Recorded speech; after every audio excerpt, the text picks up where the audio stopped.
បាត់ដំបងបណ្ដូលចិត្តអើយខ្ញុំសូមលាឲ្យទាំងអាឡ័យតាំងពីរូបខ្ញុំបានព្រៀបទៅឆ្ងាយនឹកស្ដាយខ្វល់ខ្វាយពុំមានពេលហើយអោបាត់ដំបងកងកម្មវាសនា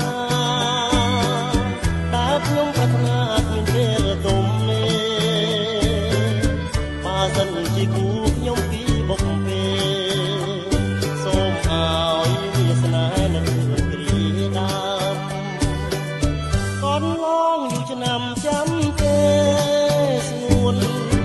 មានតែរូបអូនដើរជាដង្ហើមចំពោះនួនអងចិត្តបងសងខំខ្ញុំថាបានជាគូវាសនាអោបាត់ដំបងខ្ញុំ